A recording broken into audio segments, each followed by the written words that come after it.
मेरा एक कंसर्न है डेप्रिसिएशन के ऊपर।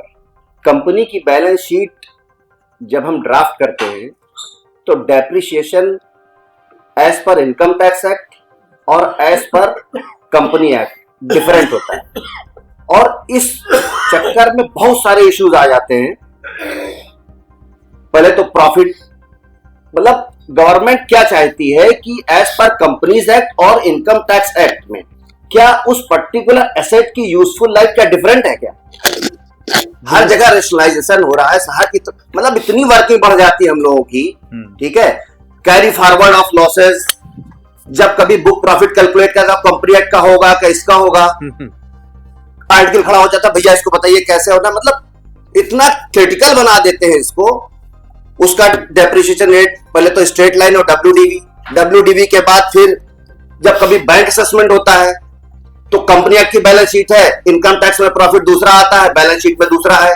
वहां हमको प्रॉब्लम खड़ी हो जाती है कि बताना पड़ता है कि ऐसा नहीं ऐसा है। डिफॉल्ट एक्ट एक नोशनल फिगर ले आए AS 22 में कि एक टाइमिंग डिफरेंस में एक लायबिलिटी या एसेट जनरेट करिए, उस डेप्रिसिएशन केवल अगर मान लिया टाइमिंग डिफरेंस में केवल डेप्रिसिएशन है तो उसकी एक एंट्री जनरेट करिए। अब उसका क्या इंपैक्ट आएगा?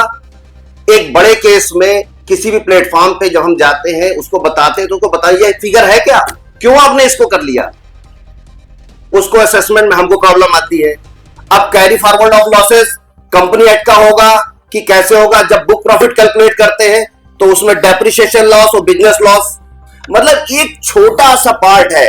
यूजफुल लाइफ क्या कंपनीज एक्ट प्लस और इनकम टैक्स एक्ट की क्या एक नहीं हो सकती क्या?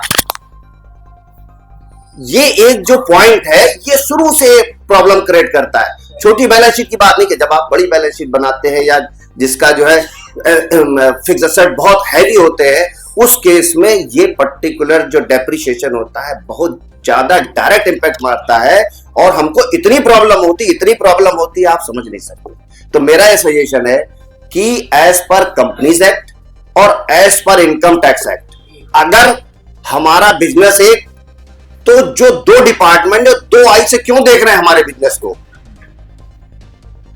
ठीक है। तो मेरा सजेशन है कि दोनों पर रैशनलाइजेशन होना चाहिए, दोनों का डेप्रिसिएशन रेट एक होना चाहिए, भले स्ट्रेट लाइन और डब्ल्यूडीवी कर दे वो ठीक, लेकिन दोनों का डेप्रिसिएशन रेट सेम होना चाहिए, जिससे बहुत सारे जितनी प्रॉब्लम्स है वो दूर। Thank you.